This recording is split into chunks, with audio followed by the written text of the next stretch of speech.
Olá, seja bem-vindo à websérie Profissão Professor. Você vai conhecer a história de Davidson Cauê, um menino da periferia de São Paulo que decidiu ser professor, ao invés de ser um advogado, um administrador de empresas, como queriam seus professores e sua família. Essa história, professor, é parecida com muitas histórias.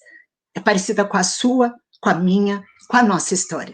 No episódio de hoje, é sobre isso que vamos falar, sobre a escolha de ser professor, a dificuldade para assumir essa escolha e tudo mais o que ela traz, os benefícios, os benesses, as alegrias e as tristezas. Acompanhem conosco a discussão e conte-nos também como foi a sua história. Afinal de contas, nesse episódio, você é a personagem principal. Seja bem-vindo à websérie Profissão Professor.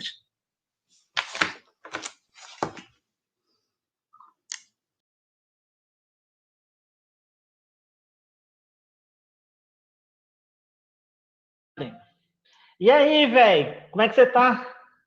E aí, mano, beleza? Firmeza, tô te ligando para saber se você se inscreveu lá. Ah, não me inscrevi não. Tô na dúvida ainda. Se eu faço Dúvida? história ou pedagogia. Mas e direito? Tu não ia fazer direito? Eu já me inscrevi. Não, vou fazer pedagogia mesmo. Não dá pra eu pagar direito não, mano. É muito caro, tem que trabalhar. Pô, velho. Não, mas tá sussa.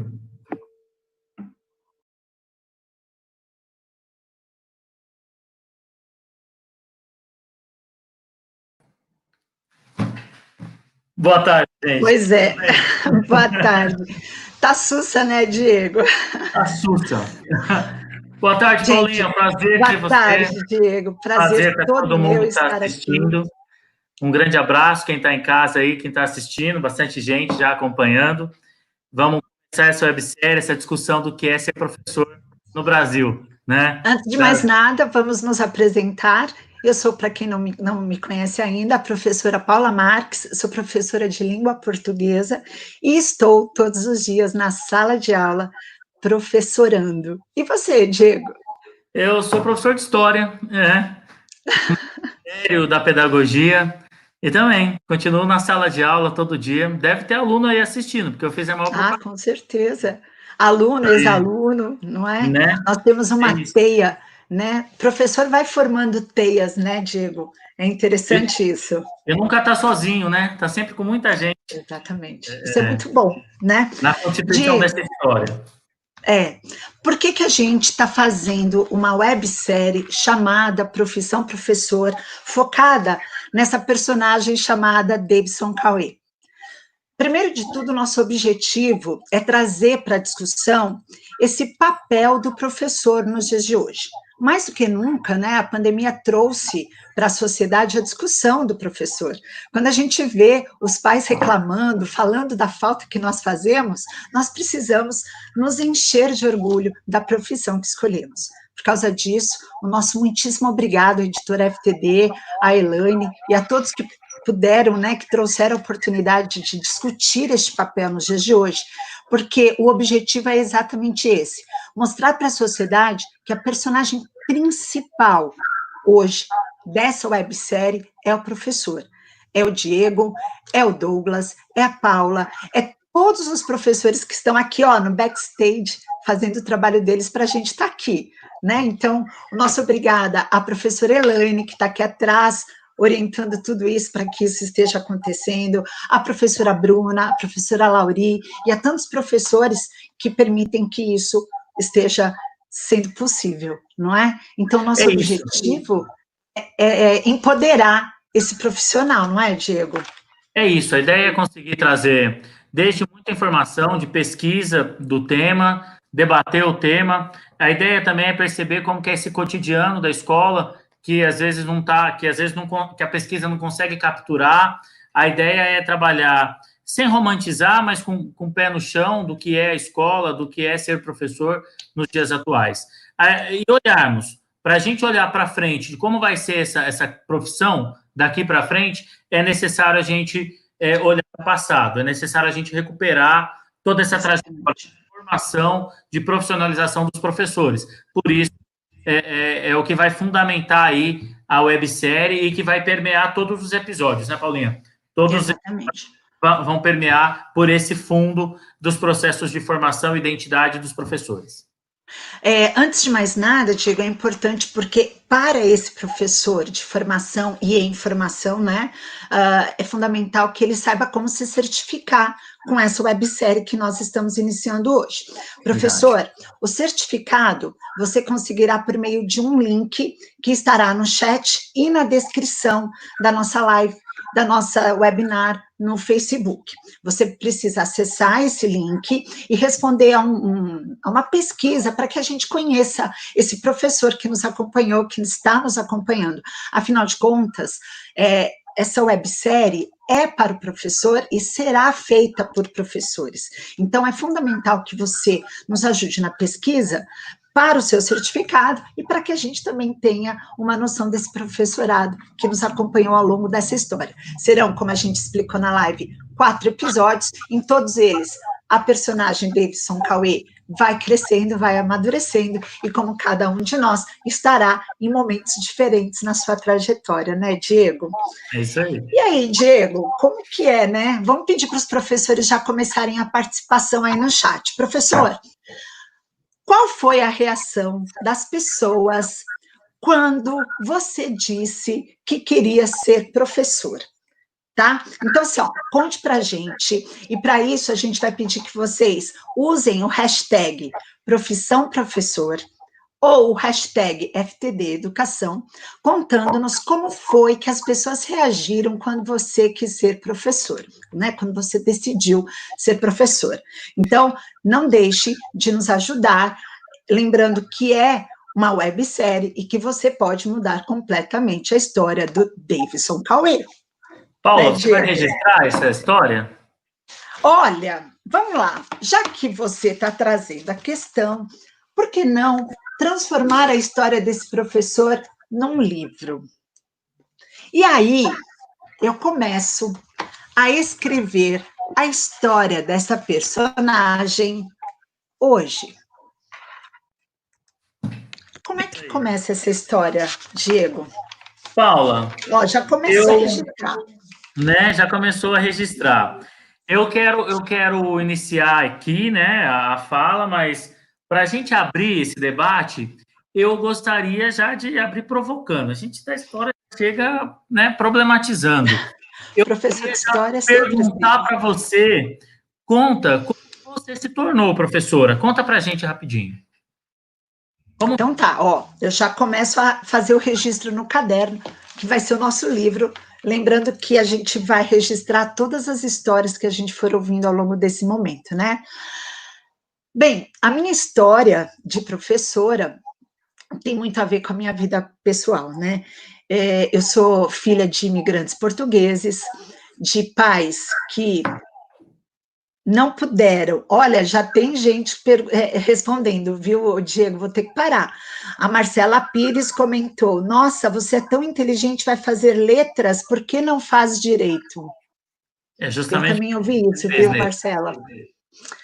Exatamente. E aí, olha só, Diego, vou então narrar minha história, porque eu escolhi ser professora.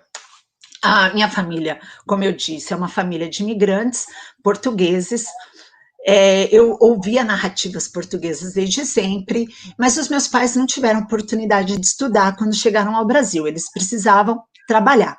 E eles tinham um ofício, né? Eles eram padeiros, e eu ia com eles à padaria, trabalhava, e a minha avó, que era aquela avó bem, né, maternal, que cuidava dos netos para que os filhos pudessem cuidar da padaria, ela era catequista. E eu acompanhava a minha avó nas aulas de catequese que ela dava. E quando eu já estava na oitava série, né, que na época não era oitavo ano, no nono ano, eu já podia ajudar minha avó a dar aula. E eu amava ir às reuniões de catequistas, olha o que eu amava fazer. Planejar as aulas que seriam dadas. Não tinha coisa mais legal do que... Havia um livro... da como chama essa? CNBB? CNBB. Havia um CNBB. livro da CNBB que orientava como deveriam ser as aulas das catequistas. E eu adorava acompanhar esse livro, organizar essas aulas, e tinha encontro aos sábados, e eu queria ir com a minha avó. E eu, então, me tornei catequista. Eu passei o ensino médio, os 3 anos do ensino médio, Diego, sendo catequista e super envolvida com a igreja, com os eventos da catequese, e aí, vou recuperar a nova, né? Com o fazer pedagógico. Eu estava lá dentro da sala de aula todo sábado, querendo saber por que o menino não fazia aula todo sábado, por que ele deixava de ir um sábado, o que afastava os meninos da aula de catequese. E foi isso que foi me encantando para quando eu decidi, no final de ensino médio. E aí tem uma coisa interessante, eu fiz ensino médio técnico em administração de empresas, porque como meu pai tinha padaria, o que eu tinha que fazer? Administrar padarias. E quando eu disse, Marcela, que disse aqui, né, você vai fazer letras, o que eu ouvi foi exatamente isso, né? Como assim? Você fez um curso técnico de administração de empresas, você cuida da padaria também e vai fazer letras? Em hipótese alguma, né? Foi para os meus pais uma coisa muito difícil aceitar que eu, a primeira filha, e aí é uma coisa interessante, né, Diego, acho que você vai trazer isso, a primeira filha a fazer faculdade, meus pais têm um 4º ano, né, então, assim, eles não puderam estudar, e aí, quando eu entrei na faculdade, eles estudaram comigo, eu posso contar uma história engraçada, Diego, do meu pai?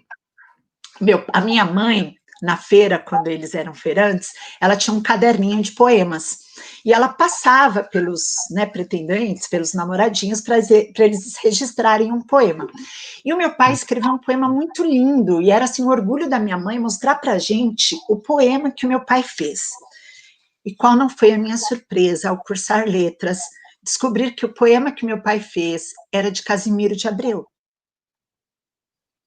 E eu entrei num dilema pessoal no curso de letras, quando eu estava lá no meio do curso de literatura, e eu falei, poema do meu pai, não pode ser, poema do meu pai aqui no livro de literatura, falar para minha mãe ou não falar que não foi ele que escreveu. Você imagina? Quantos anos de casado já? Eles hoje têm, vão fazer 50 anos de casado, na época do poema.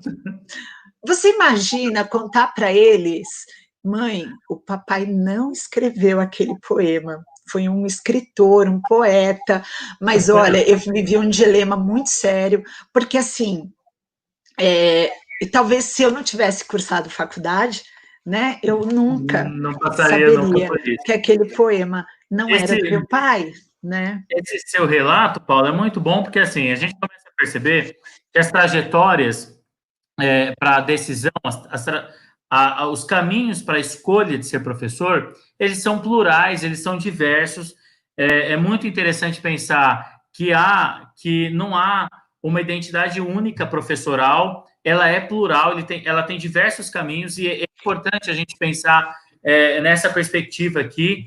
É legal que a mesma professora que coloca que... Uma professora que coloca que perguntaram se era, né, como vai fazer pedagogia, professora Ana Menezes aqui, vai perder tempo com isso, tal, ou mesmo o outro caso da professora Elvira, que coloca que foi muito incentivada por professores. Esses recursos da escolha da profissão, eles não são únicos, eles são diversos, embora tenham modalidades, tenham categorias que a gente pode analisar. Então, é interessante perceber isso. O Nóvoa aparece e ele faz algumas perguntas interessantes sobre esse conjunto de escolhas, né? Ele faz algumas perguntas que são norteadoras para a gente. Então, uma pergunta que eu quero destacar, que ele faz lá em 95, que imagem é que as pessoas têm de si como professores, em situação de sala de aula, em momentos diferentes da carreira. E esse é um ponto importante, porque nem todo professor está no mesmo momento da carreira. E nem Isso todo é fundamental. ser professor tem o mesmo impacto em diferentes tempos. Os tempos de escolher ser professor, eles são distintos. Quem escolheu ser professor no final dos anos 70, no começo dos anos 80, no começo dos anos 2000, quem escolhe agora. Essa temporalidade, ela é importante. E aí ele segue, terão a percepção de que modificaram os processos de ânimo, de motivação, de dar aula, de animação, e sua relação, a organização das aulas, e suas prioridades, o domínio da matéria que ensina, isso tudo muda, isso tudo tem relação com a escolha. A gente consegue perceber a nossa escolha no início da carreira, ao longo dela, nas etapas. Como que a gente vai responder essas perguntas das trajetórias? Como que a gente escolhe a profissão, né? Nova série, na outra página, Lauri, nova série, com a sequência. Será que há fases ou estágios no ensino? Será que um grande número de professores passam pelas mesmas etapas, pelas mesmas crises, pelos mesmos acontecimentos, tipo o mesmo termo de carreira, independentemente da geração a que pertence, ou haverá percursos distintos de acordo com o momento histórico da carreira? É isso. Tentar recuperar o que é a profissão professor e iniciar com essa pergunta, né? Iniciar com essa pergunta do que te motivou a escolher é decisora. Pode tirar, Lauri. O que te motivou a decidir ser professor? Como você chegou à carreira? Pode tirar o PPT. Como você chegou à carreira é importante, né? Essa lógica, ela tem um peso para a permanência dela. Foi muito difícil? Não foi difícil? Teve apoio? Não teve apoio? Foi simples. Eu voltei depois e me formei, mas não queria ser professora. E aí, Paula, tem uma coisa bonita da gente falar e pensar que, assim, não tem caminho único para essa carreira, para essa trajetória. Não tem uma lógica de único percurso possível bonito. O percurso bonito é o que deu. A escolha bonita é a que fez, né? E, quem coloca? Minha formação profissional como professor ao ensino médio. Ali que aprendi, além da didática, me desenvolvi como ser humano. Agradeço minhas professoras em licenciatura de arte. Olha que interessante que você está trazendo, né? Vamos pegar a personagem que a gente vai usar como fio condutor da nossa websérie, que fala para o amigo que, ao invés de fazer direito, né? Então, a gente vai sempre retomando o vídeo inicial, porque é ele que vai desenvolver a nossa websérie. Ele fala para o amigo que, ao invés de fazer direito, que é muito caro, ele decide fazer pedagogia. Então, olha que interessante, há um querer fazer, né? Ele quer, eu vou fazer pedagogia. Mas tanto é que ele termina dizendo, estou sussa, que a gente recuperou no final, né? A gente inicia falando, estou sussa, quer dizer, eu quero fazer pedagogia. Tudo bem. Tudo bem, né? E eu imagino, quem está aí... Eu acho que é importante a gente trazer isso, porque, assim, fazer pedagogia, ao invés de fazer o curso que o professor idealizou, né? Então, assim, eu, por exemplo, eu nunca quis fazer outro curso, eu não quis fazer direito e acabei em letras, eu quis fazer letras, esse foi o meu desejo, né? Paula, agora... Eu fiz magistério, né? Eu vi que tem gente que também fez magistério. Agora não tem mais magistério, de 2010 para cá não tem. Não é que não tem, existe. Inclusive, meu doutorado sobre isso, existe magistério, mas eu fiz magistério. E numa das últimas frases que eu escrevo no mestrado, fala assim, eu saí do Cefam sem saber ser outra coisa senão professor.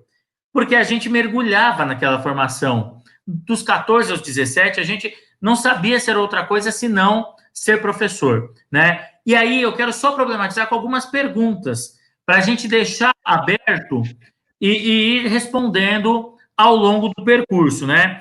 Como que a gente vai imaginar esse RG professoral? Essa carinha no RG. Essa identidade, né? Essa identidade professoral. E aí eu brinco que é Globo Repórter, sem fazer propaganda, porque eles não estão patrocinando, mas é assim, o que come, o que faz, de onde vem, quanto ganha, o que consome, o que gosta de ler, onde mora, como se relaciona com os alunos. Essas perguntas a gente tem que tentar trazer luz para discutir, para tentar fundamentar o que é ser professor no Brasil hoje.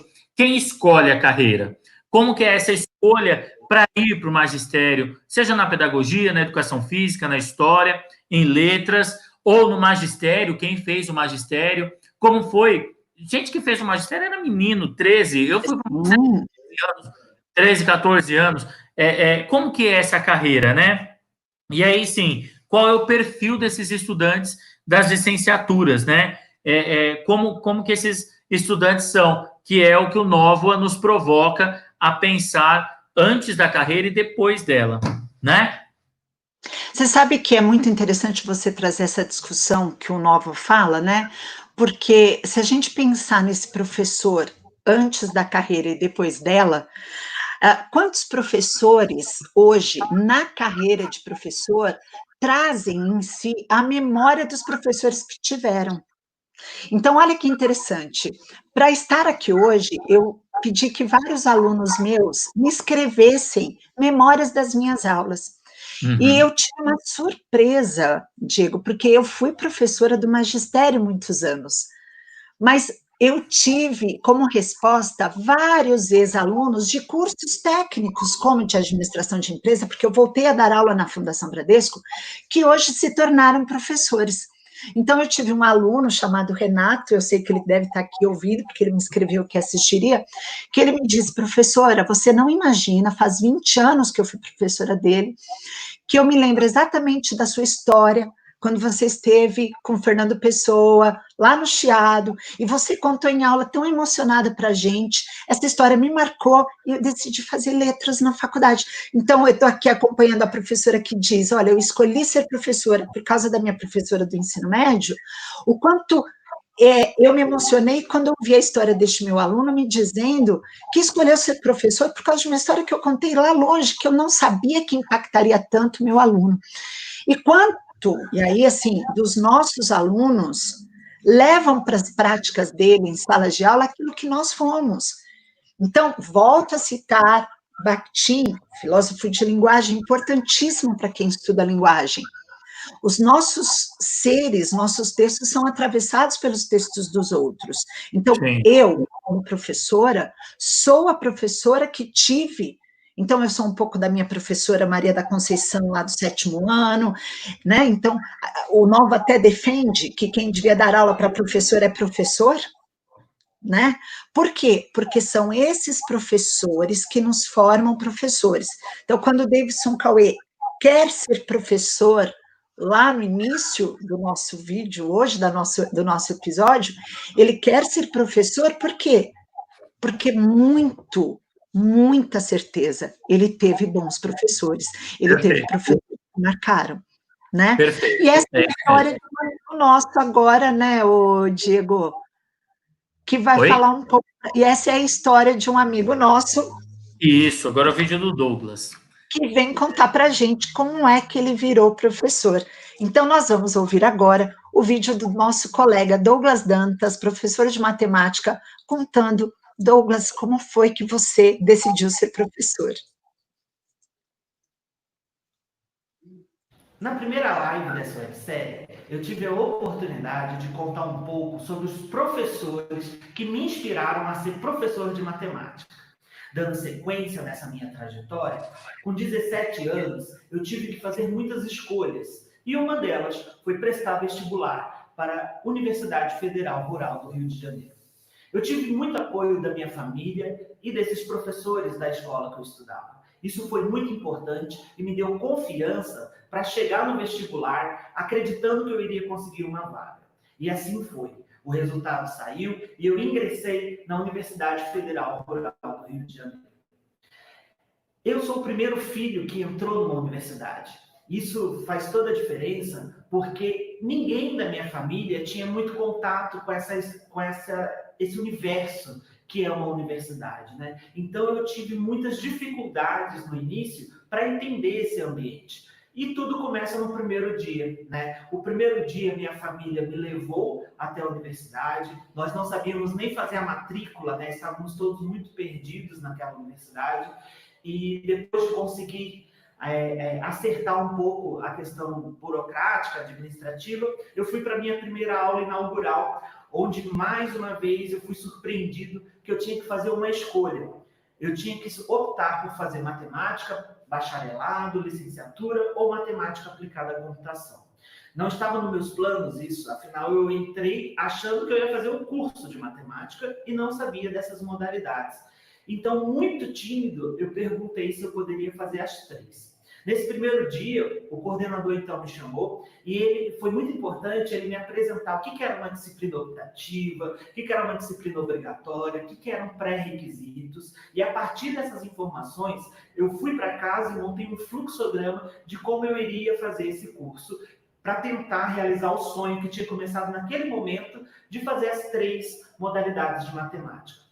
Essa organização foi muito importante no decorrer do curso inteiro e eu percebi nesse primeiro dia que a universidade ia me dar muitas oportunidades e que eu iria ter que fazer muitas escolhas, né? E assim foi. Eu participei de congressos, seminários, fui presidente do diretório acadêmico, participei de vários projetos dentro da universidade, iniciação científica. Eu vivenciei a universidade manhã, tarde e noite. Minha trajetória possibilitou, então, que dentro da universidade ainda, eu tivesse a responsabilidade de assumir a minha primeira turma como professor. Fazer uma universidade federal fez muita diferença na minha trajetória por eu ter que fazer muitas escolhas. Sei que não é a trajetória de todos, mas qual é a sua?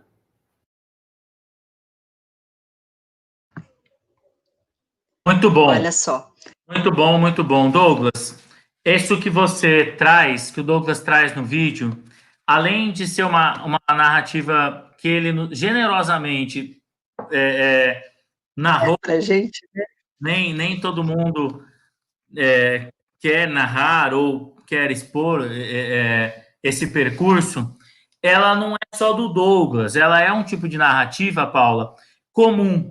E aqui a gente vai avançar nessa fundamentação de como que isso acontece, de como que as pesquisas apontam isso, e eu quero trazer para vocês alguns macrodados por algumas razões. Primeiro, porque às vezes a gente acha que a nossa trajetória é única, porque a gente não tem a percepção do todo. Então, a gente fica pensando que assim, puxa, foi difícil só para mim.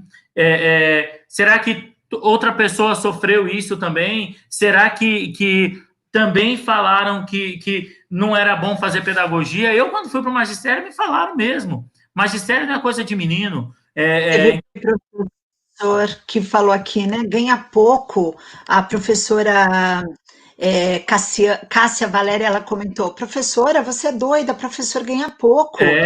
Então, né? essa a história lógica do Douglas é uma história que retrata uma história de várias histórias desse Brasil que a gente possibilidades, tem por aí, né? Outras possibilidades, perfeito. Ela é um recorte de um menino que foi para uma universidade pública.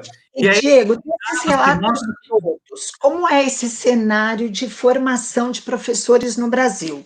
Você fez um mestrado sobre isso, né? Você fez um mestrado sobre a formação desses professores, dessas escolhas e disso que o Douglas relatou, né? Ele fez as 3 matemáticas ao mesmo tempo, né? Ele comenta, nós somos amigos pessoais, que ele passava fome, porque não dava nem tempo dele comer.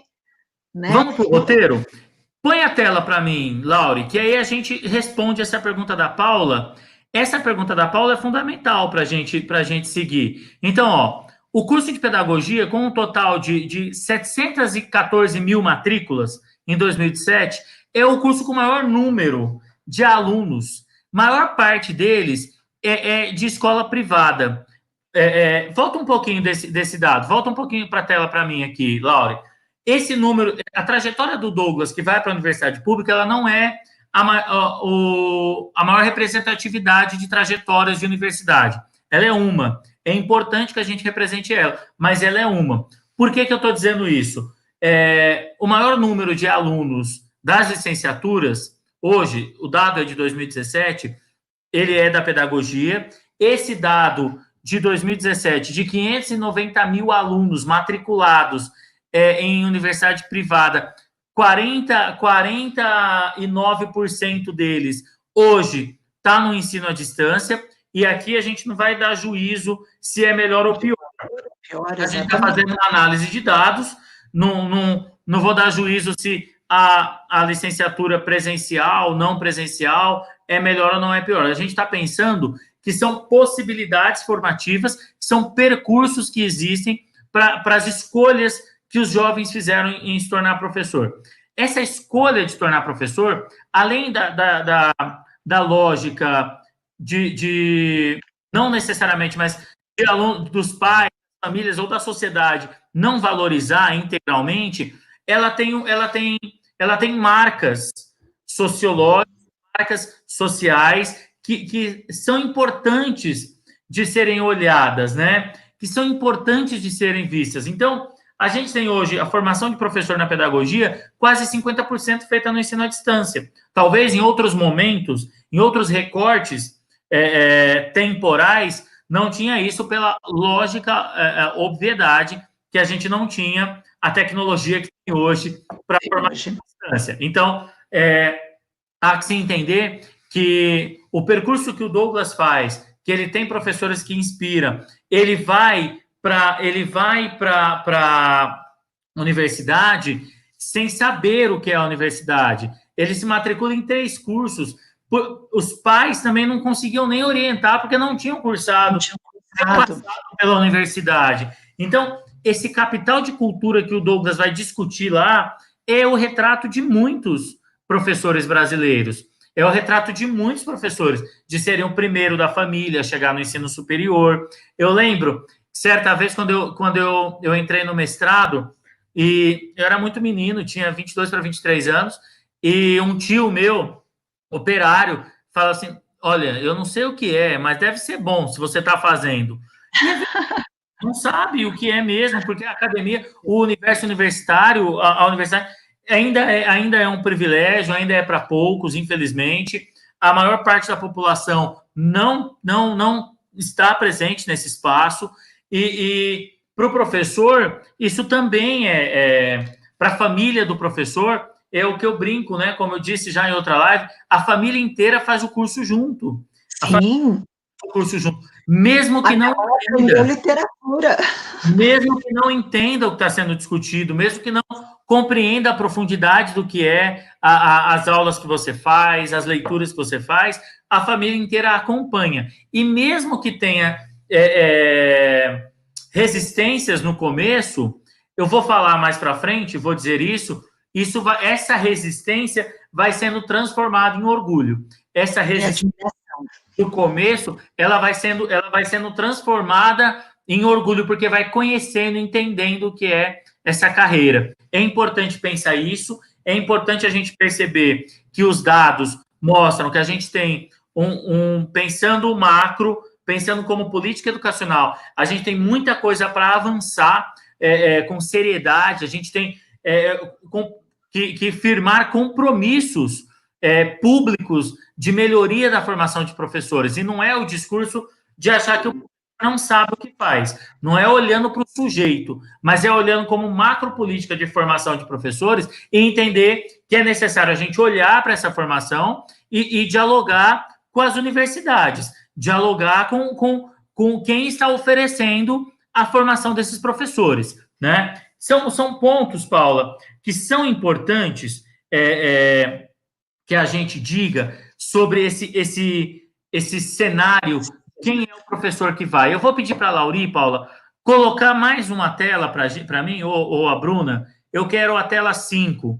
Né? Segue aí, eu quero a tela 5. Aliás, o trabalho que está citado aí é muito importante. O trabalho do professor Locatelli e do Diniz. Muito importante esse trabalho, está no referencial bibliográfico. Essa tela, ela diz algumas coisas. Olha os dados de pesquisa da renda dos estudantes, de quem faz as licenciaturas. E eu fiz uma bolinha aí no verdinho, na renda dos professores que cursam pedagogia. 70% dos estudantes de pedagogia têm uma renda familiar de até 3 salários mínimos. Isso diz. O dado, ele diz alguma coisa. 88% dos estudantes de pedagogia têm uma renda familiar que chega até 4 salários mínimos e meio. Volta aqui um pouquinho, Bruna. Pode tirar esse indicador. Esse indicador do quanto ganha o estudante, a família do estudante, e outras coisas do acesso à cultura. Então, o que o estudante das licenciaturas luta para conseguir a compra do livro, para conseguir o acesso ao material, para conseguir a visita ao museu, é um esforço hercúleo.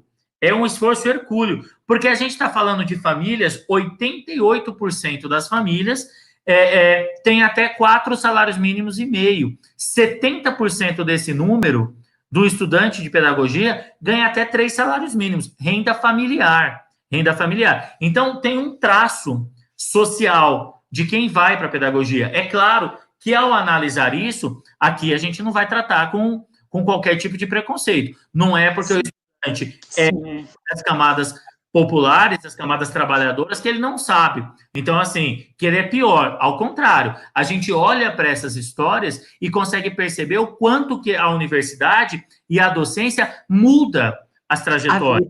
Exatamente. Aí, quando a gente pensa na narrativa do Davidson, quando a gente pensa nas nossas narrativas, eu cresci na periferia, na zona leste de São Paulo, eu fui aluno de escola pública. Então, assim, também, quando a gente pensa na construção dessas narrativas, é perceptível o quanto que a relação com o conhecimento, quanto que a universidade é transformadora.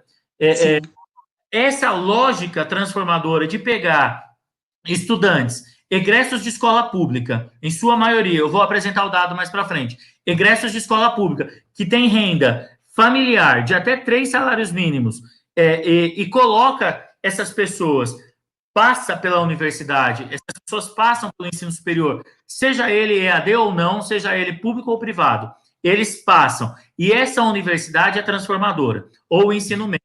Eu trago o Saco Libano está aqui atrás, lembrei dele. O Libano, que a educação, a escola é o bastião de civilidade. Essa escola que transforma, que é transformadora, é o bastião. Tem um outro dado que eu coloquei no PPT que a gente vai falando, vai lembrando, viu, Paulo? Vai lembrando. A gente vai falando, vai lembrando. Tem um indicador muito interessante, porque o professor, em sua maioria, ele volta para trabalhar de onde ele veio. Ele não acessa necessariamente outros territórios, ou são territórios muito parecidos, mas ele trabalha no território que ele cresceu. Conhece os meninos que ele trabalha. Faz a diferença, ele faz parte daquele bairro, ele conhece como que é. Gente, a primeira escola que eu comecei a dar aula, eu já contei essa história inúmeras vezes, mas eu não canso de contar. A gente é novo, não entende nada da vida. Eu passei no concurso, assumi um cargo na Prefeitura de São Paulo, escolhi a escola na rua da casa do meu pai. 4 quarteirão da casa do meu pai, me achando o bonzão, porque passei, escolhi, eu tinha um Fusca 82 na época, escolhi, bobagem. Os meninos paravam no meu... Bobagem nada, a gente tem que se achar. Na época, eu podia andar sem camisa, agora não mais, mas eu já não podia camisa no quintal, não podia mais ir de shorts na padaria. Bom, brincadeira à parte, mas assim, a gente começa a trabalhar no território que a gente cresceu. O professor está muito próximo. É claro, vou fazer aqui um parêntese das questões de remoção, de acesso quando ingressa, às vezes acesso em vaga precária, às vezes está na cidade vizinha. Nada de romantizar, né? Isso, né? Tem questões pontuais desse ingresso na carreira, a gente vai falar disso, do ingresso que às vezes é precário ou não, mas nem todo mundo começa a trabalhar perto de casa. Esse ficar perto de casa é um retorno depois dos anos de trabalho que vai permitindo escolher mais próximo. Agora... Mas eu acho importante você trazer essa ideia de que o professor se sente um herói. Eu acho que isso deve ser valorizado, né? Resultado da sua pesquisa, eu acho que é fundamental todo mundo ouvir isso que você está trazendo, né? Então, eu resgato e ouvirei ela fala isso que você dito.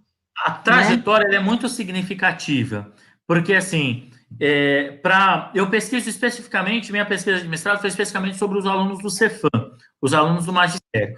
Mas, aliás, se tiver a turma aí assistindo, um enorme abraço, porque aquelas meninas são Olha, eu convido todos a procurarem para ler. Eu convido, às vezes elas não conseguem, mas eu convido. Essa trajetória do estudante, do menino que faz letras, da menina que faz pedagogia, do menino que faz... Essa trajetória, ela ganha muita representação e significado nos lugares que esses professores são egressos que não têm esse curso.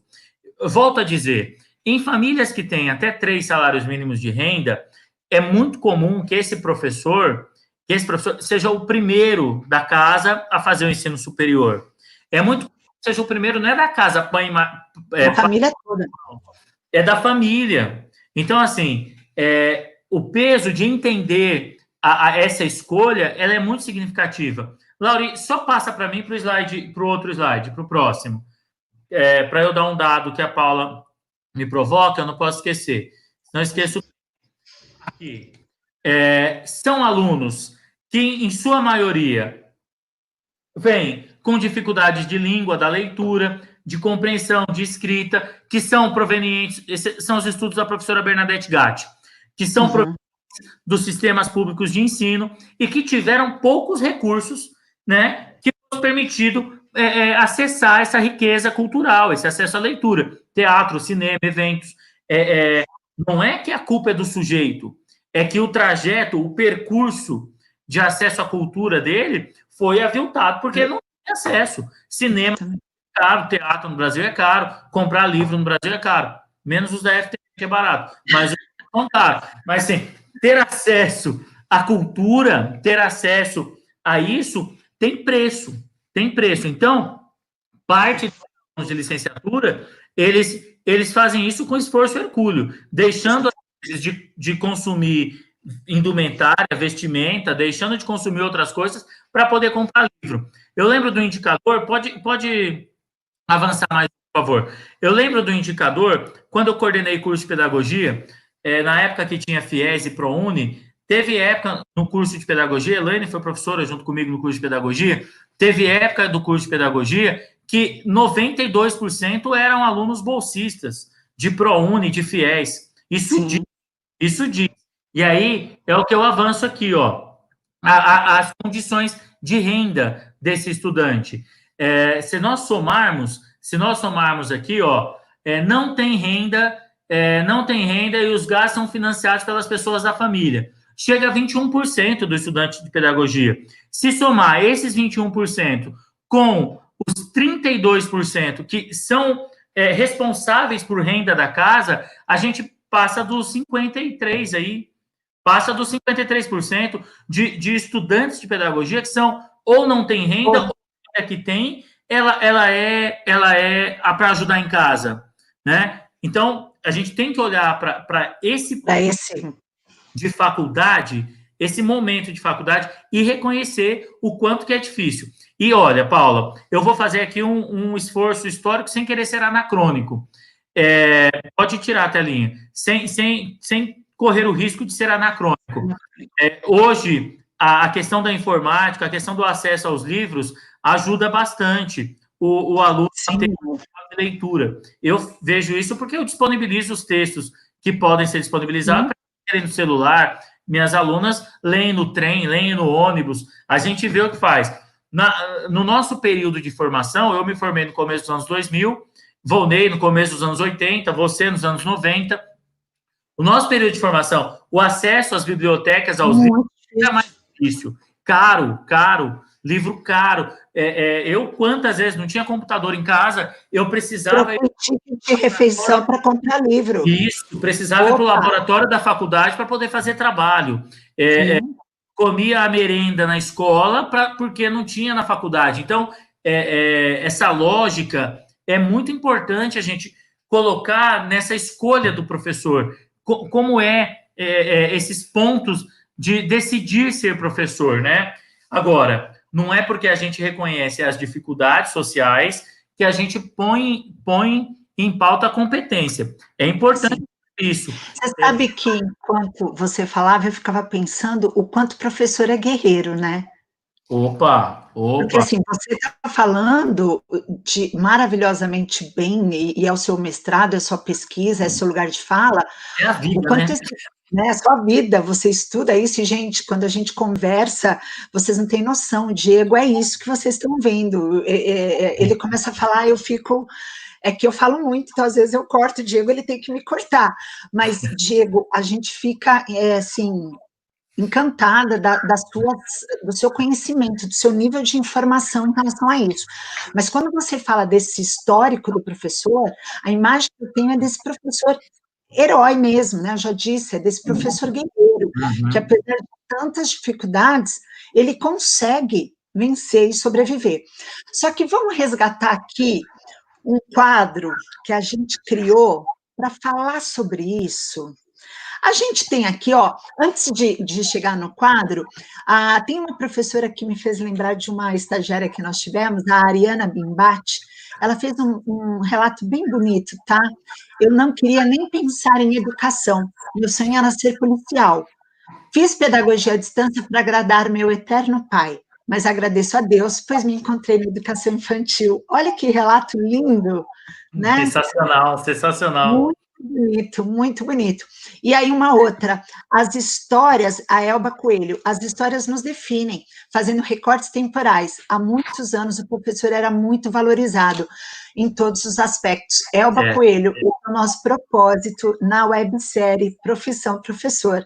Vamos nos unir, né, na hora de todos os professores se verem como personagens principais e assumirem o lugar dessa fala. O Diego está trazendo esses aspectos de história, de pesquisa, para que a gente tenha essa característica. E agora a gente vai brincar.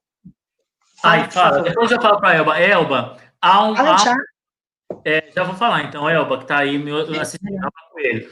Assim, quando a gente coloca na linha do tempo, há momentos de subida e de descida de valorização. Não é linear, não. Tem momentos que o professor é mais valorizado, tem momentos que é menos. Isso no histórico. Se a gente recortar de 1900 para cá, a gente tem momentos de altos e baixos, tá? E isso é uma macroestrutura, que não é só no Brasil, não. A gente consegue perceber esses movimentos num olhar internacional, de movimentos de valorização e de desvalorização. Isso que você fala é certinho. Vamos lá, Paula, vamos para Olha só, a gente criou uma isso aí. sketch para tratar de assuntos que são muito delicados, né, no espaço escola. Ele é uma sketch de brincadeira, de ironia. Nós somos personagens, então é muito importante que vocês agora nos vejam com o olhar da ironia, da brincadeira. Eu vou virar uma persona, o Diego outra, o Douglas outra, o Vonei outra, mas é um momento de diversão para que a gente reflita sobre a escola como esse lugar que nós estamos sempre. E que É uma muitas vezes caricatura, né, Paulinha? é uma caricatura, né? E que muitas vezes esses papéis existem e nós nos cegamos para eles, né? De repente sabemos que estão lá e fingimos que não vemos, né? Mas eles estão lá. Então é hora de uma coisa que é muito importante, ouvindo o Diego, isso fica muito claro. O conhecimento ilumina, traz luz, e quando ele traz luz, ele traz a necessidade de mudança, né, de transformação. E essa é a narrativa, né? A narrativa, ela sempre traz a importância da transformação, senão não é narrativa, é Perfeito. relato. É isso A aí. gente está trazendo uma websérie para mostrar a transformação. Então, vamos ouvir aqui agora o quadro Isso Não Acontece Acontece na sua escola.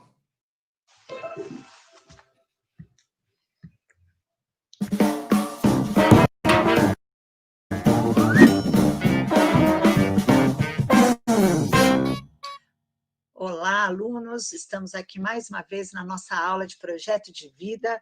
Hoje nós vamos ter a apresentação do nosso querido aluno Davidson Cauê, falando para nós qual é a profissão que ele escolheu dentre aquelas que eu apresentei semana passada. Engenharia, medicina ou direito, Davidson Cauê. Para ouvir a sua apresentação e me ajudar na avaliação, eu chamei o querido professor de matemática, professor Carlão, o querido professor de literatura, professor José Augusto, e você terá 3 minutos para fazer a sua apresentação. Que profissão dessas profissões maravilhosas você escolheria para o seu futuro, Davidson Cauê? Oi, professores, tudo bem, professora? Professor Carlão, professor José, tudo bem? Eu pesquisei bastante essa semana, estudei bastante, vi vários vídeos, lembrei de muita coisa e eu escolhi fazer pedagogia. Tem coisa Escolheu bacana, o quê? Quer ser professor? Tem coisa bacana, pedagogia, professor. Pedagogia, mas você é menino. Como assim, pedagogia? José Augusto, coisa bonita, bacana. Ele é o nosso melhor aluno. Você tem nosso aluno nota 10. Você tem condições de passar em primeiro lugar. Zé Augusto é romântico, Zé Augusto. Para, Zé Augusto. Deixa o menino falar. Pare de pôr ideias na cabeça dele. Ô, Davidson, você é o melhor aluno que a gente tem. Você tem condições de passar em primeiro lugar. Por favor, olha o meu estado. Nas melhores universidades. Você quer que ele acabe assim? José Augusto, deixa o Davidson falar. José Augusto. Ana, a gente Carlão, fale, por favor. Vou contar isso para esse menino. Eu trabalho domingo, eu trabalho segunda, terça, corrijo prova final de semana, eu não tenho tempo. Esse menino é inteligente, ele pode ser médico, profissões do futuro, sabe aquelas José Augusto.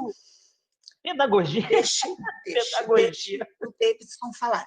Olha, presta atenção, Davidson Cauê. A sua nota é 0. Você terá a oportunidade de apresentar o seu trabalho na próxima semana. Manda fazer de novo. Pense bem, é de novo que você vai fazer.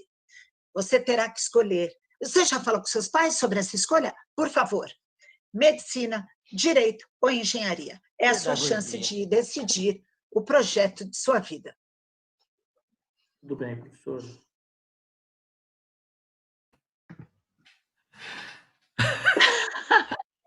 Eu não consigo assistir essa sketch sem dar risada. Eu vou pedir desculpas, mas eu fui para os comentários e muita gente estava colocando que é assim mesmo, né? É assim mesmo. Você é louco por escolher essa profissão, a outra profissão é melhor. E veja que, assim, às vezes, até o próprio professor julga a escolha do Davidson Cauê, né? E aí me lembrei de... Fala. Pode falar, Diego. Conclui, que aí eu já engato no slide. Eu lembrei de um comentário de uma professora que falou aqui que ela escolheu ser professora incentivada por uma professora do médio.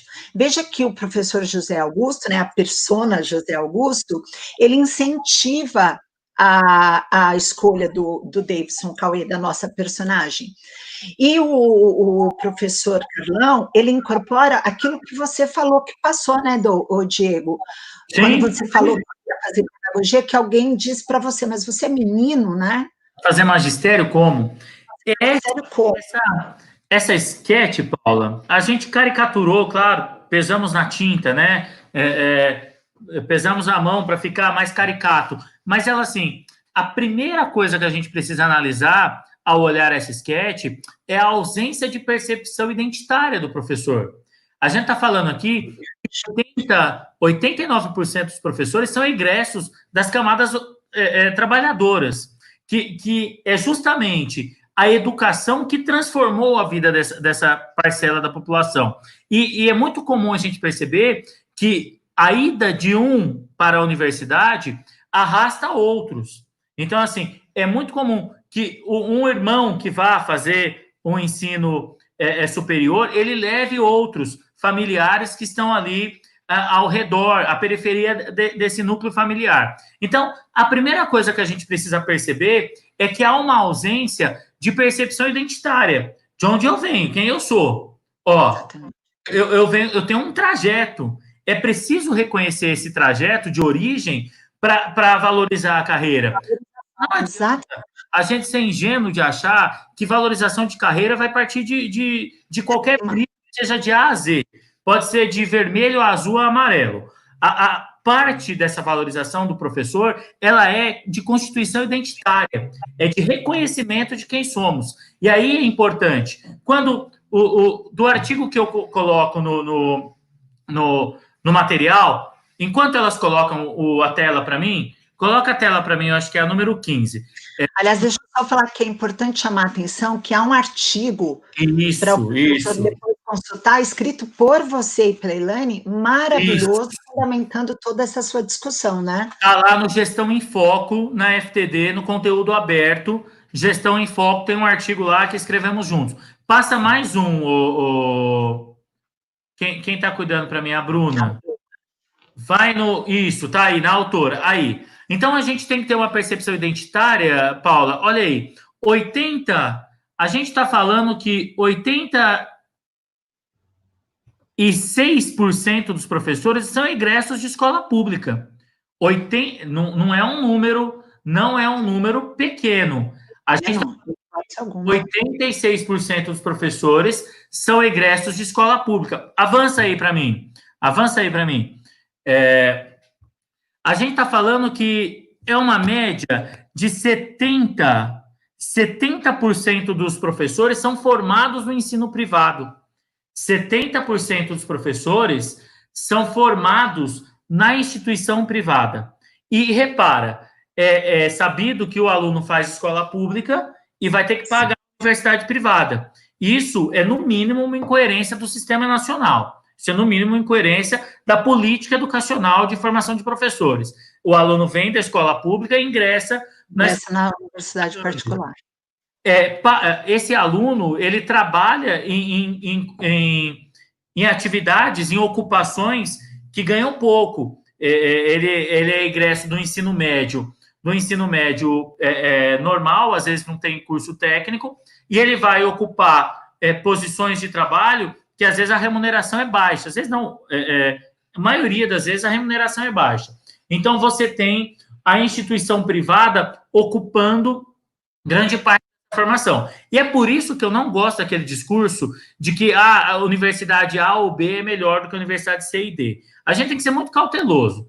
Quem segura a educação brasileira é o professor formado na universidade privada. E não cabe esse discurso, essa análise pequena, que um é melhor que o outro. Tem diferenças e que precisaria colocar uma lupa enquanto essas diferenças são positivas ou negativas. Então, seria leviano só dizer que uma é melhor que a outra. Não, não é. É necessário olhar com profundidade nas duas, porque as duas deixam lacunas formativas. Uma de vista didático, a outra talvez um ponto de vista metodológico, e as duas têm problemas que precisam avançar na macroestrutura. Avança para mim aí, Bruna. É necessário a gente perceber, avançou? Então, a maior parte desses estudantes, quando saem da universidade, ele tem uma condição de segurança, de estabilidade econômica. Lembra que eu coloquei lá no começo que a renda média da família é baixa? Da família. Sim. Que 80% da renda chega a 3 ou 4 salários mínimos. Então, quando esse estudante se forma, ele tem uma condição de estabilidade na carreira. Então, a gente não pode desconsiderar que há um avanço sensível para essas famílias.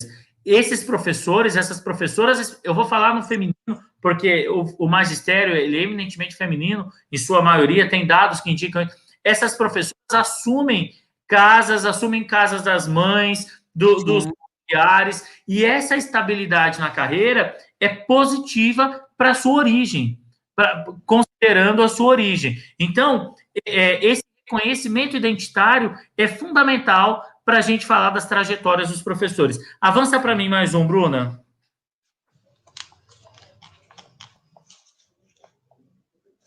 Avançou? Está aí falando dessa atuação principal. Paula, tem uma pergunta muito importante, que é assim, o professor ele se forma para ser professor? Ele se forma desejando ser professor? Então, quando entrevistado, isso aí são dados do INEP, mas é a pesquisa do ENAD, pesquisando, os dados estão pesquisando alunos concluintes dos cursos de licenciatura. O artigo dos professores está na revista regional, está na referência aí, bibliográfica, vale muito a pena ler esse artigo. E assim, o professor ele se forma para ser professor na pedagogia, de 67% em 2007, diz que sim, que quer ser professor, que se forma para permanecer na carreira. Tem uma diferença na educação física e na biologia, por uma lógica estrutural que tem outras oportunidades de trabalho. O curso Isso é muito interessante. O curso de educação física abre outros horizontes quando o menino faz bacharelado. E o curso de biologia também abre outros horizontes. Mas é muito comum perceber que tem alunos também que dizem que vão fazer o curso superior como trampolim para outros. Porque vai pagar direto aquele outro. Né? Então, é importante perceber essa lógica que o professor, em sua maioria, 70% aí na média, em sua maioria, ele está se formando para ser professor. Agora, deixa eu te perguntar uma coisa. Permanecer professor. Sim. Deixa eu te perguntar uma coisa. Olha, a gente viu a história, né, dessa sketch, isso não acontece na sua escola, e você sabe que é engraçado, Diego? Muitos professores estão aqui dizendo que acontece sim. Olha, eu quero dizer que o Rodolfo Henrique foi meu estagiário lá no colégio onde eu trabalho, um professor de excelência e que tem essa trajetória toda que a gente está conversando, como a minha, como a sua, né? E ele disse assim, as falas estão bem exageradas, né? Ele fez assim, olha, nossa, as falas parecem absurdas, mas retratam fielmente a realidade. E a Mileide Martins escreveu assim, é exatamente assim que acontece quando alguém da minha turma falava que iria seguir o magistério. Até os professores nos aconselhavam a escolher outra coisa. Então, olha que interessante, você está dizendo agora, né, que a sua pesquisa mostra que quem cursa pedagogia, sim, continua sendo pedagogo. É interessante você trazer isso, porque o meu marido é professor universitário de educação física, eu não sou pesquisadora no assunto como você, mas ele me trazia muito essa questão, né? Ele falava, Paula, é interessante no curso de educação física, por exemplo, que eles dizem assim, não, mas eu não vou ser professor, eu vou ser personal. Paulinha, né? Pode tirar essa tela aí, Bruna, por favor. Paula, isso que você coloca é uma percepção muito importante. Por que ela é importante? Quiser voltar nos dois. Por que ela é importante? Primeiro, a gente precisa reconhecer que a escola é a escola integral, da educação infantil ao médio. Para pensarmos em recuperar identidades, em perceber identidades, a gente tem que entender que a escola é escola, que o professor do ensino médio não é mais importante que o professor de educação infantil, que a professora de educação infantil ela é tão importante quanto o professor universitário.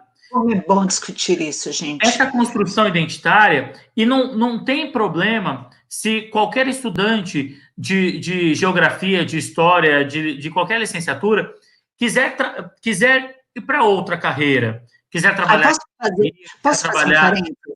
Eu preciso falar isso. Professores, levem isso para a escola de vocês. Quem não estiver assistindo, se você está assistindo ao vivo, mas mais ninguém da sua escola está assistindo, leve depois a gravação para a sua escola toda. Né? O Diego acabou de falar. Nenhum professor é mais importante. O professor do médio não é mais importante que o do infantil. Diego, o que você falou agora, precisava de um marca-texto. Desculpe, por isso que eu te cortei. A gente precisa lembrar dessas coisas. Não há problema de qualquer estudante pensar em outra carreira, não tem problema algum. Do estudante de licenciatura em educação física, trabalhar na academia e lecionar, não tem problema. A gente só tem que ficar atento quando essa escolha diminui a escolha do outro. Quando a escolha é motivada para diminuir. Eu compreendo que tem professores que trabalham em laboratório. Eu trabalhei com um professor de química excelente, e ele trabalhava em laboratório durante o dia e lecionava à noite. E ele deveria ser um ótimo químico de laboratório, porque ele estava há 20 anos na empresa, e ele era um ótimo professor, e as turmas eram apaixonadas por ele. Não tem problema. O problema é a gente achar que isso, que essa diferença, essa escolha, pode diminuir a outra, né? Então, as licenciaturas, de um modo geral, acaba abrindo outras possibilidades de trabalho, de empregabilidade, de profissionalização pós a formação. E as licenciaturas, então, educação física, biologia, história, geografia, tem outros campos, né? Tem outros campos. Recentemente eu fiz uma palestra para as minhas alunas sobre os campos da pedagogia também. Agora, a formação, os dados dizem que 70% dos pedagogos se formam para ficar na carreira. E a carreira é transformadora de vida. Para trazer uma pergunta. Em que momento né? E assim, para quem a carreira do professor, então, se torna atrativa? Para quem é atrativa? Veja, quando o próprio professor, lá no nosso sketch, e a Milady traz isso, né? Quando o próprio professor aconselha o aluno a não escolher ser professor, quando o aluno da faculdade de educação física desdenha o professor, dizendo, imagina, eu não vou ser professor, eu vou ser personal. Para quem a carreira do professor é atrativa? E aí eu aproveito, lembrando da nossa hashtag FTD Educação, hashtag profissão professor, conte por que, professora, sua carreira é atrativa. Eu vou dizer para mim por que ela é atrativa. Ela é atrativa porque eu aprendo todo dia. Conta para mim, por que a carreira ainda é atrativa para professor, Diego? Perfeito, perfeito. Você também estuda isso e sabe infinitamente. Vamos retomar lá, para mim, aqui está como slide 11. Bruna, é o slide depois das pizzas aí, do gráfico de pizzas. Esse slide ele vai trazer antes, vai voltando um pouquinho. Depois do gráfico de pizza, para mim está 11, mas eu não sei que número que está para você. Volta aí. Volta mais um. Aí, isso aí. Esse texto aqui é muito importante, né? Ele é muito importante, porque assim, ele vai dizer com clareza que para a maioria desses estudantes, a conquista da universidade traz uma situação de avanço, de uma situação de pobreza para uma realidade mais segura de estabilidade econômica. Preste atenção no que eu estou dizendo. Eu não estou dizendo que é suficiente atualmente. Presta atenção. A gente não pode romantizar e achar que valorização é só beijo de abraço. Valorização é pecúnio. Valorização é dinheiro, pagar, dar condição de vida para o professor. Então, não é só romantizar, mas, assim, considerando a trajetória, a grande parte desses professores, esses 80% que ganhavam até 4 salários mínimos, eles têm estabilidade quando iniciam a carreira. Tem estabilidade com chances de progressão. Então, isso é um elemento de permanência. Pode tirar, Bruna, pode ir para o outro. Isso é um elemento de permanência, tá? Esse elemento de permanência, de busca de estabilidade, melhoria, tá junto com outras razões, que é da escolha. Que aí, essas razões, elas vão aparecer na pesquisa como vocação, essa pesquisa não é minha, essa é do professor Locatelli de Diniz Pereira. Vocação, importância da profissão e inspiração de professores. Tem dados sobre isso, né? Os que dizem que é vocação, na pedagogia, chega a 40%. Os que dizem que a importância da profissão chega a 21%. E os que dizem que a inspiração de outro chega a 8%. Agora, uma problemática... Eu vou pedir para a Bruna voltar um pouquinho, deixar lá na outra tela. Quero te fazer uma pergunta. Sim, manda aí. Obrigada, Bruna. Sabe, eu quero te fazer uma pergunta mesmo de leiga, eu não pesquiso esse assunto, tá? Sabe aquele dia que você fala, meu Deus do céu, exatamente porque eu que escolhi essa profissão, né? Você tem milhões de provas para corrigir, tem texto para terminar de ler para o doutorado, para o mestrado, tem o filho em casa chorando doente com febre, enfim. Aí você entra na sala de aula, né, pensando nisso, por que eu escolhi isso? E vem um aluno e fala, poxa, professora, olha o parágrafo que eu fiz seguindo a sua orientação, e você lê e fala, meu Deus do céu, aquele aluno que escrevia daquele jeito está escrevendo assim, eu estou falando da minha realidade de língua portuguesa. Perfeito. Tão importante, naquele momento, eu falo assim, puxa vida, agora eu entendi por que eu tenho 1000 provas para corrigir, por que eu tenho que ler o texto, a importância daquele papel que eu assumi ganha uma força tão grande, e parece uma bobagem, acho que ninguém, né, professores que estão nos ouvindo, né, Diego, acho que você também já passou por isso, acho que pouquíssimas pessoas entendem isso, mas nesse momento que você fala, meu Deus, é isso. Por isso que é importante esses reconhecimentos de identidades, por 10 minutos. Por isso que é importante esses reconhecimentos de identidades, sem romantizar. Também a gente também não pode lembrar ou achar que, ó vida, ó céus, toda profissão é melhor que a minha. Tem estudos já na área de proletarização docente que apontam que apontam esse processo de proletarização do docente, esse processo de pauperização e de proletarização do docente, que são Apple, uma turma boa, fala disso daí. Então, assim, então, nessa lógica, o professor, ele coloca como vocação, quer avançar? Avança para mim 2 slides. Ele coloca como vocação, pode ir para o próximo. Por quê? De um lado, serve como um escudo ou uma proteção contra essa desvalorização do magistério, como a formação vale. E do outro lado, ela reflete uma ressignificação do próprio termo. Quem escreve é o Coelho de Diniz Pereira, isso daí. Tendo em vista o quê? Uma busca de construir sentido, de construir identidade. Quando a gente valoriza isso, e esse é uma luz para a gente pensar, essa valorização, que não quero nem entrar no debate de vocação ou profissionalização, porque tem um debate técnico aí. Sim. Por favor. De não achar que essa vocação é romântica, mágica. É romântica, né? Aconteceu um sonho. É profissional, professor. Exatamente. Numa escolha mágica, numa escolha... você é professor e tem questões materiais, objetivas do seu trabalho, da lida do seu trabalho. Exatamente. Como um médico, como um advogado, é uma profissão. Um advogado. Eu lembro, certa vez, trabalhando no projeto de vida com os alunos do ensino médio, e eu falei para uma turma queria fazer medicina e outra direito e tal, e eu comentei, você sabe que o advogado vai ler como qualquer outra profissão.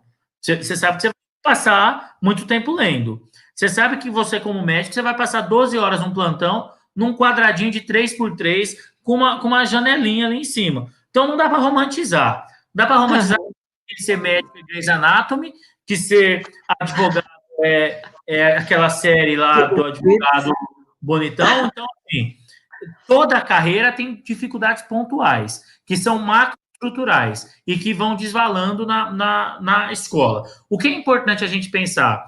Que, mesmo estando na gestão ou na sala de aula, há que se reconhecer essa profissão e fazer a defesa da profissão. Eu brinco que eu falo assim, porta dos professores, sala dos professores para dentro, a gente quebra o pau. Abriu a porta do professor, a gente tá junto. Exatamente.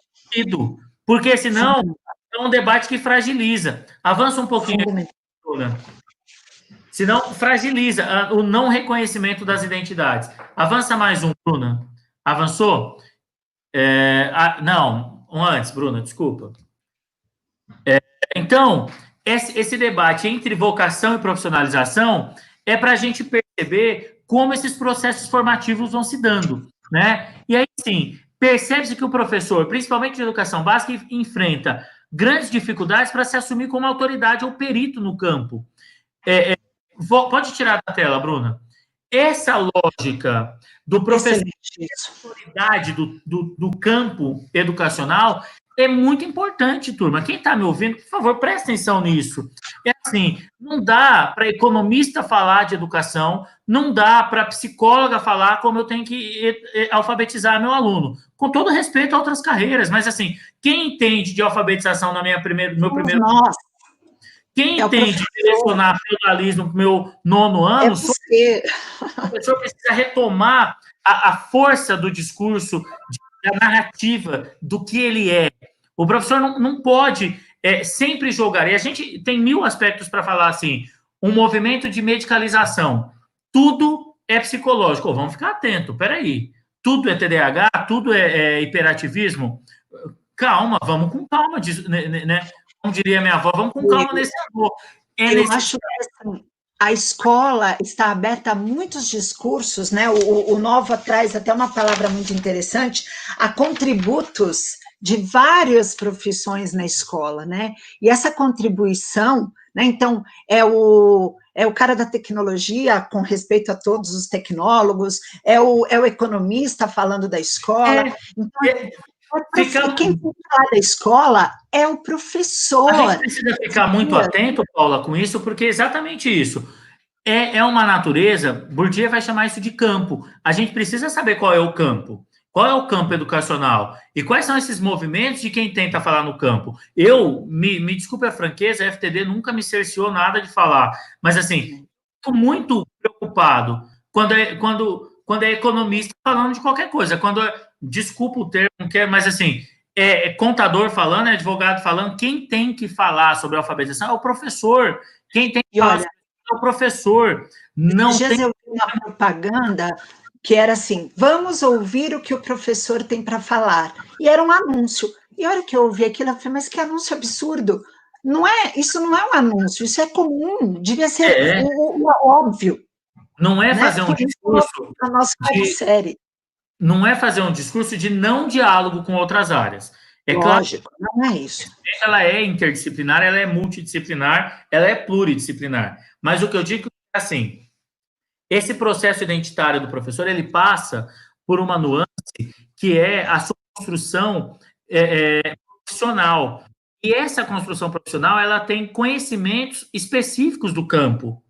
Ela tem saberes, uma construção de saberes que são legitimadas no campo, sobre a educação infantil, sobre a alfabetização, sobre o 6º ano. São saberes técnicos, são saberes de pesquisa, é um campo de conhecimento. Então, essa valorização resta sobre esse campo de conhecimento. É isso. Essa retomada que o professor precisa fazer pós-pandemia é uma retomada de campo. Ô, professor, e aí eu quero fazer deixar aqui em grifado. O campo do professor é a educação. Eu sou de história, mas o meu campo é educacional. Eu sou pode ser geografia, mas o campo é educacional. O saber que nos une são os saberes de educação. O que costura a toalha em volta da mesa são os saberes de educação. Não é a especificidade do meu conhecimento.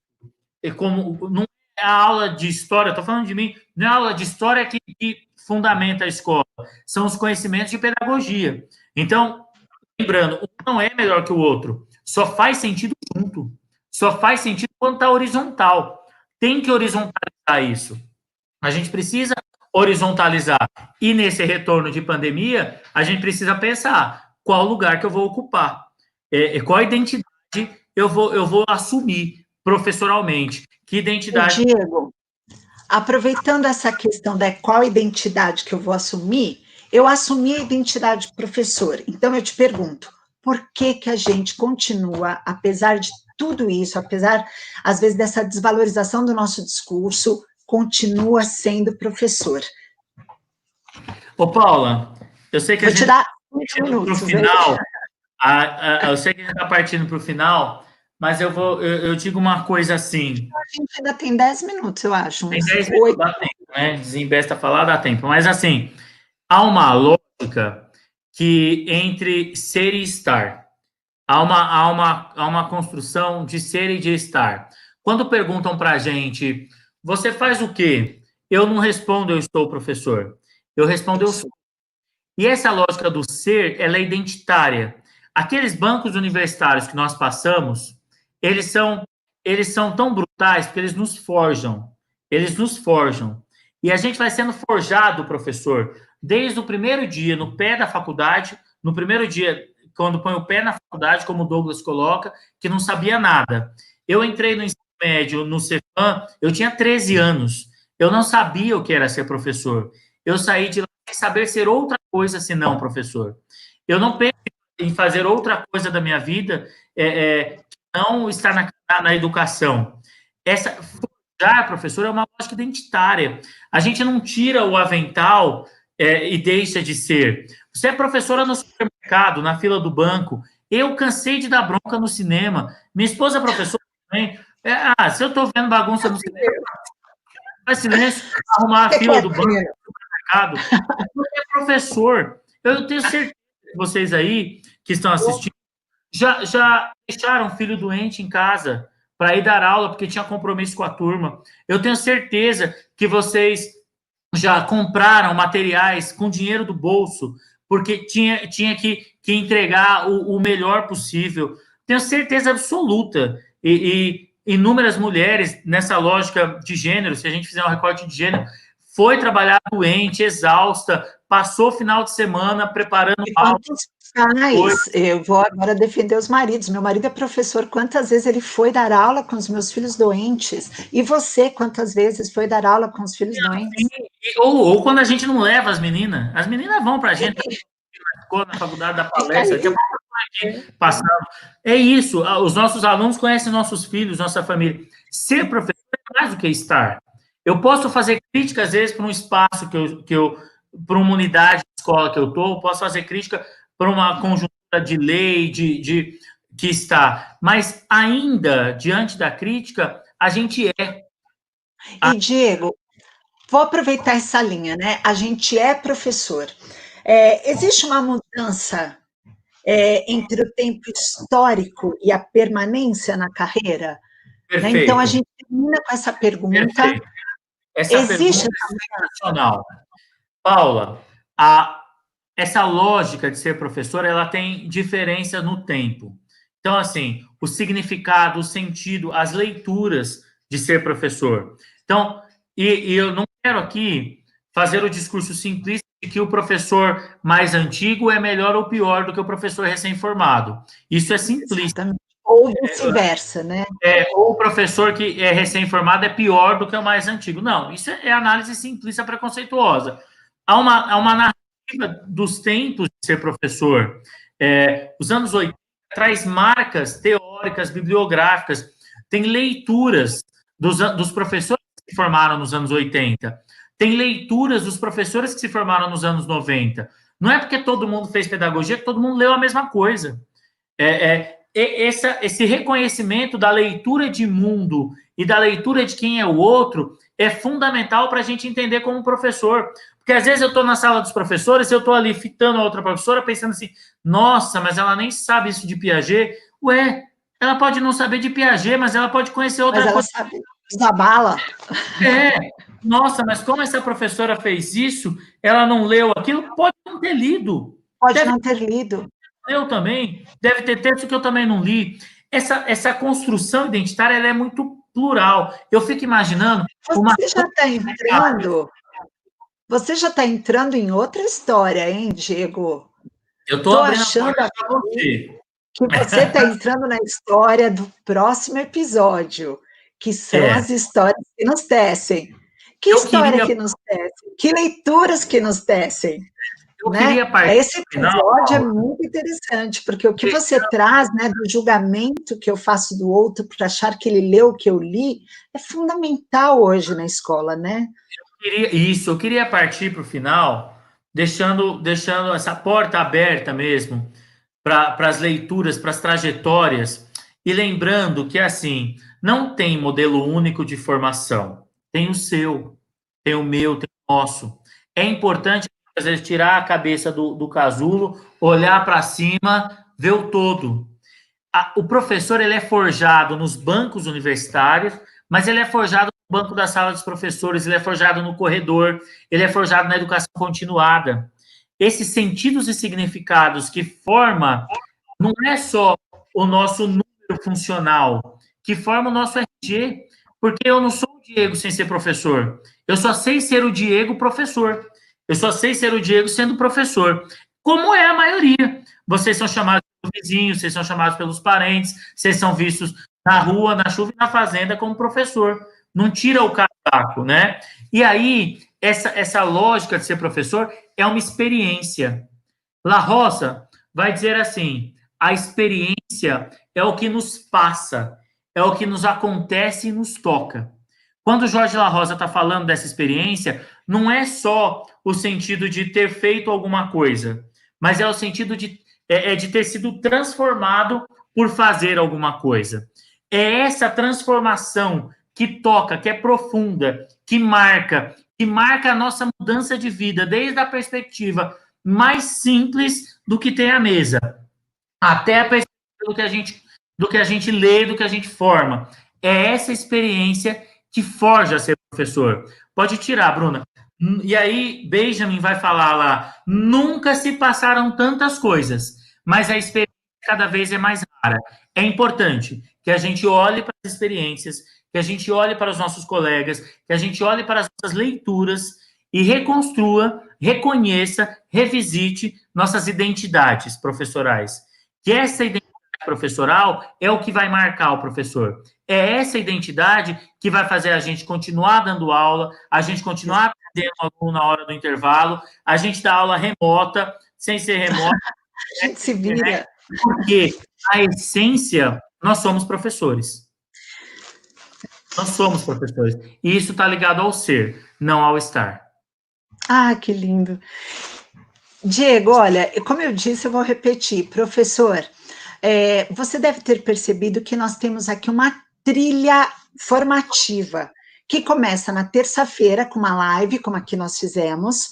A live sempre vai convidar você, vai problematizar o tema da webinar, que acontece na quinta, e sempre existe um texto, né, no site da editora FTD, para que você tenha um texto mais teórico no conteúdo aberto, para você ter essa sua formação, essa sua discussão, e para levar para a sua escola. Então, eu disse e repito, quem não pôde assistir ao vivo, depois esse vídeo fica gravado, leve para a sua escola, abra a discussão. Faça momentos formativos disso, abra o debate.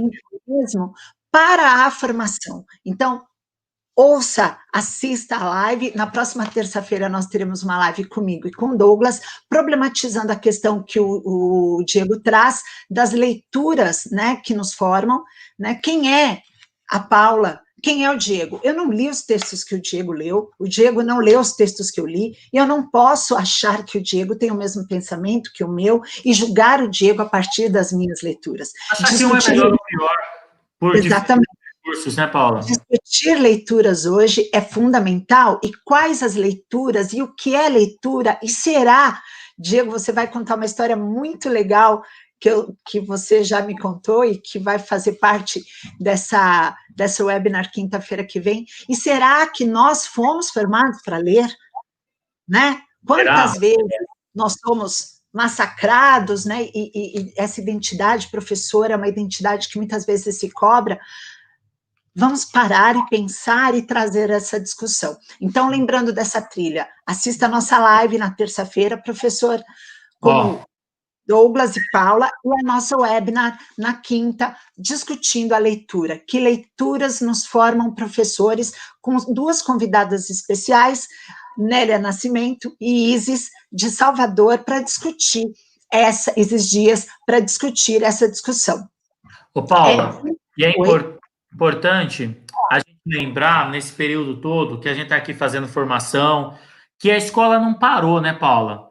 A escola está funcionando. Eu estou aqui, minhas filhas estão fazendo aula, eu agora estou de férias na faculdade, mas assim, estou fazendo aula, a escola não parou. Essa escola são esses professores. Eu ia falar isso. Eu adoro o ambiente escolar. Eu sou fruto de escola, minha vida inteira eu passei em escola. Eu gosto de barulho do recreio, eu gosto de apelido dos outros, também gosto, mas eu gosto daquela muvuca de escola, de barulho mesmo, eu gosto de jogar bola com os meninos. Então, assim, a escola, ela não está naquele espaço, mas ela está acontecendo. Agora, a gente não pode ir embora, né, acabar aqui e esquecer de perguntar. Professor, você é professor, a escola continua acontecendo, né? E como que a gente vai fazer quando isso aí voltar? Quando esse trem todo passar, como que a gente vai continuar sendo professor? Esse é um momento de profunda reflexão sobre a nossa carreira. Esse é um momento de profunda reflexão sobre a nossa identidade. É importante voltar e reposicionar algumas coisas. Essa é a hora. E se a escola não parou, é porque nós não paramos. E aí, enquanto a gente foi falando, eu escrevi um monte, porque essa é a nossa história. E o próximo capítulo, professor, é as leituras que nos fazem professor. Professor, essa história é sua, não é só nossa. Por isso, esteja convidado para a próxima live e para a próxima webinar, para a gente discutir as suas leituras, as nossas leituras. Professor, seja a sua história. E acredite, você é a personagem principal do webinar, da websérie Profissão Professor. Grande abraço. Muito obrigada, Diego. Um grande abraço, um grande beijo, e foi um prazerzaço ouvir você falar da sua pesquisa e tudo mais. Muito obrigada, Lauri, Bruna, Beijo a todos. Douglas, Diego, que estavam todos aí. Gravamos no tempo certo, hein? Ó, Douglas e Rui, que estavam aí atrás. Beijão, gente. Compartilha e segue lá. E hashtag Profissão Professor.